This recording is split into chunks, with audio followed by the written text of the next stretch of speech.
इस YouTube channel में आप सभी का स्वागत है। आज का हमारा टॉपिक है विज्ञान, कक्षा 7 अध्याय 6 और अध्याय का नाम है किशोरावस्था, वृद्धि एवं परिवर्तन की अवस्था। पादप की यात्रा सामान्यतः बीज के अंकुरण से आरंभ होती है। उचित पोषण से बीज नवोद्भिद बन जाता है। इसमें कहता है सबसे पहले बीज जो पौधा है उसकी यात्रा जो है बीज के अंकुरण से आरंभ होती है और उसके उचित पोषण से एक नया पौधा जो है बन जाता है। फिर तरुण पादप में विकसित होता है। फिर वो धीरे धीरे पौधा जो है एक तरुण पादप के रूप में विकसित हो जाता है। यह यात्रा कुछ विशिष्ट परिवर्तनों द्वारा चिन्हित होती है। जैसे इसमें इनमें से कुछ परिवर्तन दृष्टिगोचर होते हैं। ऊंचाई में वृद्धि, अधिक पत्तियों, फूलों, फलों और नए बीजों का विकास, इन बीजों से नए पौधों का उगना आदि। इसकी संभावना न के बराबर है कि नवोद्भिदों में अंकुरण के तत्काल बाद ही बीज उत्पन्न करने की क्षमता विकसित हो जाए। इसमें कहता है कि जो नया पौधा है उसे तत्काल बीज उत्पन्न नहीं हो सकती और यह संभावना जो है न के बराबर है। बीज उत्पन्न करने में सक्षम होने के लिए उसे बड़ा और परिपक्व होना आवश्यक है। पौधे को बीज उत्पन्न करने में सक्षम होने के लिए बड़ा होना और परिपक्व होना जरूरी है। इसी प्रकार जंतुओं को भी जनन करने से पूर्व बड़ा और परिपक्व होने की आवश्यकता है। कुछ जंतु अंडे देते हैं जिन्हें सेने से बच्चे निकलते हैं, जबकि अन्य जंतु जैसे मनुष्य शिशुओं को जन्म देते हैं। दोनों स्थितियों में वे क्रमशः क्रमिक वृद्धि से समय के साथ में विकसित होते हैं। इसमें यहाँ पर ये किशोरावस्था का चित्र दिखाया गया है। इसमें छोटा करके देखते हैं, पूरा दिखाई देगा यहाँ पर ऐसे। और इससे आगे है मनुष्य की जीवन यात्रा को विभिन्न अवस्थाओं में विभाजित किया जा सकता है। जो मनुष्य की जीवन यात्रा है इसको हम विभिन्न अवस्थाओं में विभाजित कर सकते हैं। सबसे पहले है शैशवावस्था, बाल्यावस्था, किशोरावस्था, वयस्क अवस्था और वृद्धावस्था। इसमें ये मनुष्य की जीवन यात्रा की या मनुष्य के जीवन की विभिन्न अवस्थाएं बताई गई हैं। प्रत्येक व्यक्ति इन अवस्थाओं का अनुभव अपनी वृद्धि और विकास गति की दर के अनुसार करता है और हर व्यक्ति में प्रत्येक अवस्था की समयावधि अलग अलग होती है। शैशवावस्था से वयस्क अवस्था तक हमारे शरीर में विभिन्न परिवर्तन होते हैं।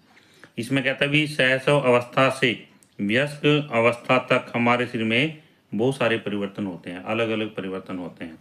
10 से 12 वर्ष की आयु तक अधिकांश परिवर्तन लंबाई और भार से संबंधित होते हैं। 10 से 12 वर्ष तक की आयु में जो है अधिकांश परिवर्तन कहाँ होते हैं? लंबाई और भार से संबंधित होते हैं। इसके पश्चात अन्य स्पष्ट परिवर्तन होने आरंभ हो जाते हैं जो किशोरावस्था के आरंभ होने को इंगित करते हैं। यह द्रुत वृद्धि और विकास की अवधि है जो विशिष्ट रूप से 10 से 19 वर्ष की आयु की अवधि में होती है। कब होती है अभी? 10 से 19 वर्ष की आयु में। इसमें बहुत ज़्यादा वृद्धि होती है, द्रुत वृद्धि होती है और विकास की यह अवधि है हमारे शरीर की। आगे इसमें अधिकांश सजीवों की भांति मानव शिशु भी जन्म के तत्काल बाद जनन नहीं कर सकते। भाई दूसरे जो सजीव हैं उनकी तरह जो मानव शिशु है जन्म के तत्काल बाद जो है जनन नहीं कर सकते। जनन करने में सक्षम होते हैं। होने के लिए मानव शिशु के शरीर को वृद्धि कर परिपक्व अवस्था तक पहुंचने की आवश्यकता होती है। मनुष्य जैसे जैसे वृद्धि और विकास करते हैं वे महत्वपूर्ण शारीरिक, संवेगात्मक और व्यवहारगत परिवर्तनों का अनुभव करते हैं। जैसे जैसे शरीर का विकास होता है, जैसे जैसे आयु बढ़ती है तो इसमें शारीरिक, संवेगात्मक और व्यवहारगत परिवर्तनों का जो अनुभव होता है और जनन करने की क्षमता अर्जित करते हैं। इनमें से कुछ परिवर्तन अत्यंत स्पष्ट रूप से दृष्टिगोचर हो सकते हैं जबकि अन्य आंतरिक रूप से होते हैं। कुछ परिवर्तन तो स्पष्ट रूप से दिखाई देते हैं और जबकि आंतरिक दूसरे जो आंतरिक रूप से होते हैं और दृष्टिगोचर नहीं होते। इस अध्याय में आप किशोरावस्था के संबंध में जानकारी प्राप्त करेंगे। तो इस अध्याय में हम क्या प्राप्त करेंगे? किशोरावस्था के बारे में जानकारी प्राप्त करेंगे और यह सीखेंगे कि इस अवस्था का दायित्वपूर्ण निर्वहन आप कैसे करेंगे। इससे आगे है आयु के साथ वृद्धि, किशोर वय के वर्ष। ग्रीष्म अवकाश के दौरान वेंकटेश अपने नाना नानी के घर गया। जैसे ही उसने घर में प्रवेश किया तब उसकी 12 वर्षीय ममेरी बहन देवयानी उसका अभिवादन करने के लिए दौड़ती हुई आई।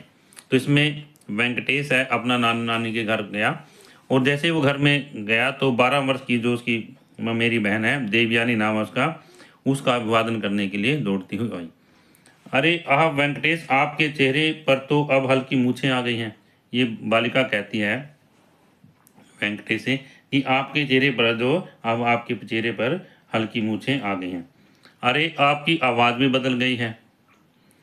तुम भी कितनी लंबी हो गई हो देवयानी। ये आपस में बात करते हैं तो वार्तालाप करते हैं। कहता है भी तुम भी कितनी हो गई हो। आइए वेंकटेश और देवयानी के मध्य हुई इस रुचिकर परिचर्चा को समझने का प्रयत्न करें। क्रियाकलाप 6.1 आइए चर्चा करें।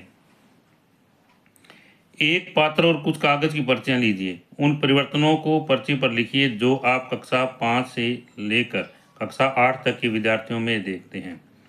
कहता है भी हमने क्या करना है, पर्चियां लेनी है और उन पर्चियों पर वो परिवर्तन लिखने हैं जो कि कक्षा 5 से लेकर कक्षा 8 तक हमारे शरीर के अंदर हुए हैं, विद्यार्थियों के शरीर के अंदर हुए हैं।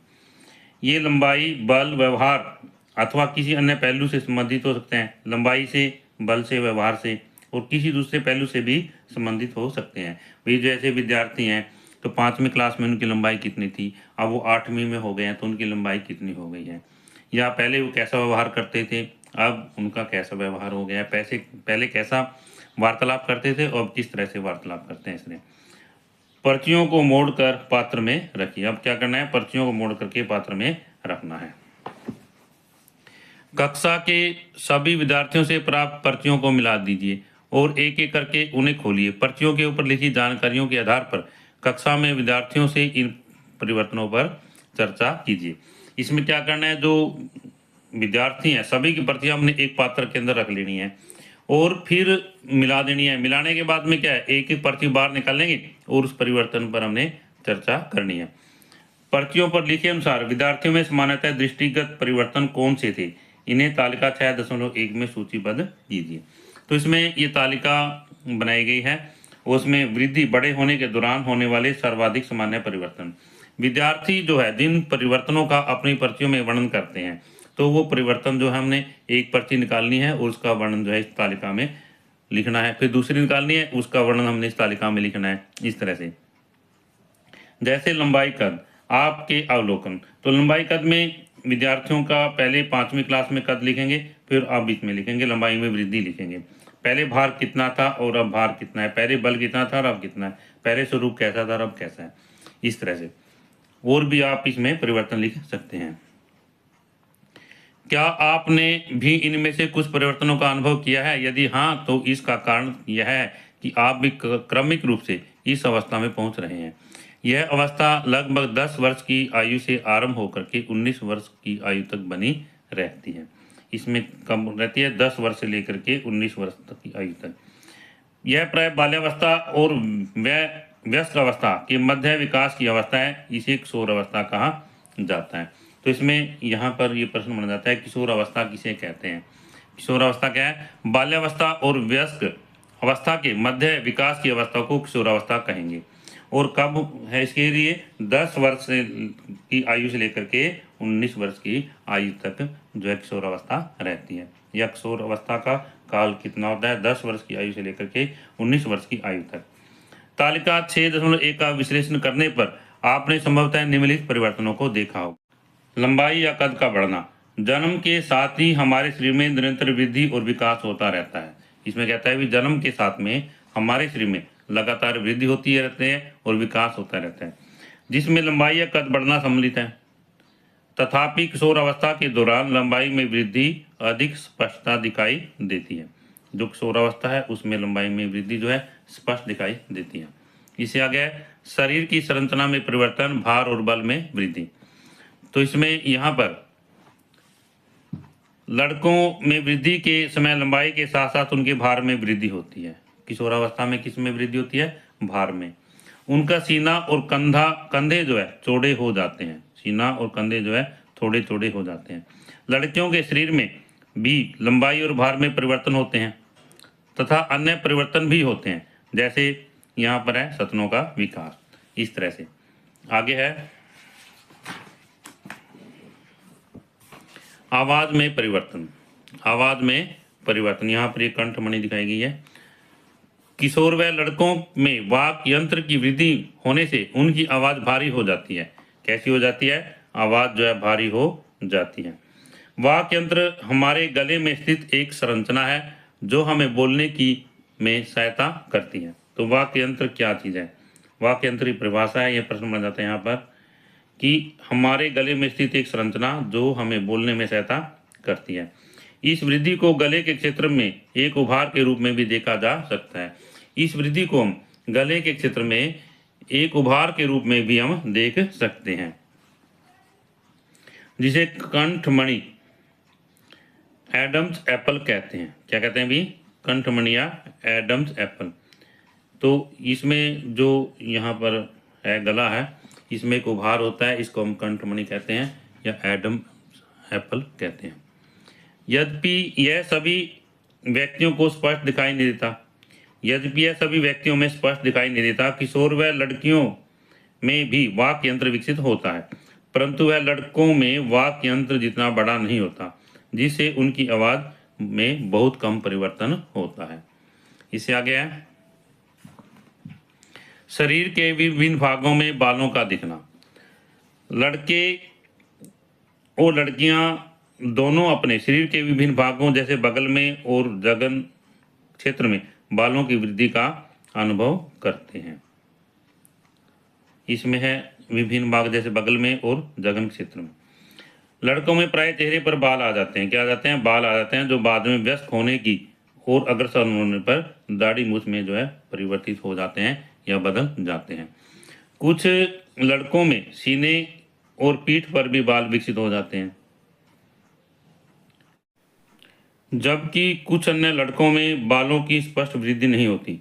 बालों के आने के स्थान एवं समय में भिन्नता होना पूर्णतः सामान्य है। इससे आगे है चेहरे की त्वचा में परिवर्तन, मुहासे निकलना। किशोरावस्था के वर्षों में होने वाला एक अन्य सामान्य परिवर्तन एक्नी नामक त्वचा संबंधी स्थिति है, जिसमें छोटे लाल मुहासे दिखाई देते हैं। ये सामान्यतः चेहरे पर दिखाई देते हैं। एक्नी किशोरावस्था में त्वचा से होने वाले तेलीय स्रावों के बढ़ने के कारण होता है, जो त्वचा के छिद्रों को अवरुद्ध करके संक्रमण कर सकता है। इसमें भी एक्नी किशोरावस्था में त्वचा से होने वाले तेलीय स्रावों के बढ़ने के कारण होता है और त्वचा के छिद्रों को अवरुद्ध करता है और संक्रमण कर सकता है। एक्नी एक स्थिति है जो मुहासे होना उसकी अभिव्यक्ति है। इससे आगे है स्मरण रखने योग्य प्रमुख तथ्य। परिवर्तन चाहे लंबाई या कद में हो, आवाज़ में हो अथवा चेहरे के बालों में हो, यह जानना अत्यंत महत्वपूर्ण है कि विभिन्न व्यक्तियों में इन परिवर्तनों का समय, उनकी प्रकृति और उनकी मात्रा अलग अलग होती है। ये भिन्नताएं पूर्णतः सामान्य हैं। प्रत्येक व्यक्ति किशोरावस्था का अनुभव अपनी वृद्धि और विकास की दर के अनुसार करता है। उसके शरीर में जो वृद्धि होती है, विकास होता है, उसके आधार पर प्रत्येक व्यक्ति जो है अपनी किशोरावस्था का अनुभव करता है। इसकी समयावधि भी एक व्यक्ति से दूसरे व्यक्ति से भिन्न होती है।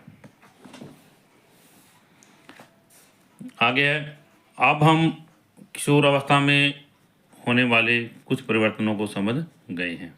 जो किशोरावस्था में जो परिवर्तन होते हैं, अब हम उनके बारे में हमने जानकारी प्राप्त कर ली है। विशेष रूप से ऐसे परिवर्तनों को जो सरलता से दिखाई देते हैं, उनमें कुछ विशेषताएं आवाज़ में परिवर्तन, लड़कों के चेहरे और सीनों पर बालों का उगना, लड़कियों में स्तनों का विकास होना जनन की प्रक्रिया में प्रत्यक्ष सम्मिलित नहीं है, परंतु ये विशेषताएं स्त्री और पुरुषों के मध्य अंतर करने में सहायक होती हैं। इस कारण यह द्वितीय लैंगिक विशेषताएं कहलाती हैं। तो इसमें यहाँ पर प्रश्न बन जाता है कि द्वितीय लैंगिक विशेषताएं कौन सी हैं या क्या हैं, और द्वितीय लैंगिक विशेषताओं का क्या महत्व है। इसमें आगे है, द्वितीय लैंगिक विशेषताएं वे प्राकृतिक संकेत हैं जो यह दर्शाते हैं कि शरीर वयस्क अवस्था के लिए तैयारी कर रहा है। ये यौवनारंभ को चिन्हित करती हैं। जो द्वितीय लैंगिक विशेषताएं हैं वो क्या काम करती हैं या उनका क्या महत्व है कि यह दर्शाती हैं कि शरीर वयस्क अवस्था के लिए तैयारी कर रहा है। यौवनारंभ वह अवस्था है जिसमें किशोर की शरीर में बाह्य और आंतरिक परिवर्तन होते हैं। यौवनारंभ क्या चीज़ अभी? वह अवस्था जिसमें शरीर के बाह्य और आंतरिक परिवर्तन होते हैं, जिनसे वह जनन करने में सक्षम एक वयस्क व्यक्ति में परिवर्तित हो जाता है। इसमें ये क्या है अभी? यौवनारंभ की अवस्था। आज इस वीडियो में हम इतना ही अध्ययन करेंगे और इससे आगे हम इसे अगली वीडियो में पढ़ेंगे। आशा करता हूँ कि इस वीडियो के माध्यम से ये टॉपिक आपको अच्छी तरह समझ आएंगे, और यदि यह वीडियो आपको अच्छी लगे तो आप इस वीडियो को लाइक करें, शेयर करें, कमेंट करें, और यदि आप इस चैनल पर नए हैं तो आप इस चैनल को सब्सक्राइब करें ताकि इस तरह की वीडियो आपको मिलती रहे।